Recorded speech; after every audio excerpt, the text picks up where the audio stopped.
నా ఛానల్ వీక్షిస్తున్న స్నేహితులందరికీ నమస్కారం అండి. నేను మీ శ్రీనివాస్, జనగాం పాలకుర్తి.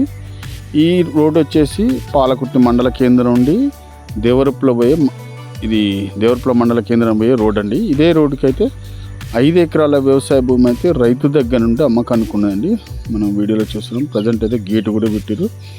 ఈ సంవత్సరం అయితే మొత్తం పంట పత్తి వేసారు. సూపర్ ఉన్నది. పత్తి కూడా బాగానే ఉన్నదండి.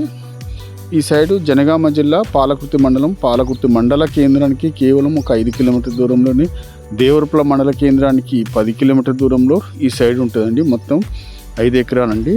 మన వీక్షకులు గమనించవలసిన విషయం ఏంటంటే, నా ఛానల్ ద్వారా అనేక మంది ఫోన్లు చేయడం వల్ల నేను కొన్ని ఫోన్లు రిసీవ్డ్ చేసుకోలేకపోతున్నాను. తర్వాత మీరు ఏదైనా ల్యాండ్ కానీ ఈ వీడియో నచ్చినైతే ఆ యొక్క వీడియోని నా వాట్సాప్ ద్వారా ఈ యొక్క ఫోన్కు పంపించగలరు. మేము ఎవరిని ల్యాండ్ కొనమని కానీ ఎటువంటి ఇబ్బందులని పెట్టమండి. ఇది క్లియర్ అండి. ఇది నోట్ చేసుకోవాల్సిన విషయం అండి. ఈ ల్యాండ్కు తెలంగాణ డిజిటల్ పాస్బుక్ ఉన్నది. కేంద్రము రాష్ట్ర ప్రభుత్వాలు కూడా డబ్బులు వస్తున్నాయండి. ఎటువంటి ఇబ్బంది లేదు. Clear title.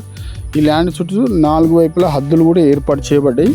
ఇందులో మనం గమనించవలసిన విషయం ఏంటంటే, బోరు కానీ బావి కానీ ఏం లేదు. మనం ప్రజెంట్ అయితే నేల మాత్రం సూపర్ ఎర్ర నేల. ఈ ల్యాండ్ మనకు ఇందులో ఎలాంటి పంట అయినా పండుతాయండి. తోటలు కానీ, కూరగాయ తోటలు కానీ, మామిడి తోటలు కానీ, నిమ్మకాయ తోటలు కానీ, ఎలాంటి తోటలకైనా అనువైన నేల అండి. ఇది క్లియరు. ఇది రైతు చెప్తున్న ధర ఎకరం 45 లక్షలు చెప్తున్నాడండి. కూర్చుంటే తగ్గొచ్చు. ఇది క్లియర్ అండి. చూడొచ్చు. వీడియో మాత్రం బాక్స్ లాగా ఉంటుంది ల్యాండ్. ఇందులో మనకు పత్తి మరియు కంది చేను ఉంటుంది. Okay, thank you.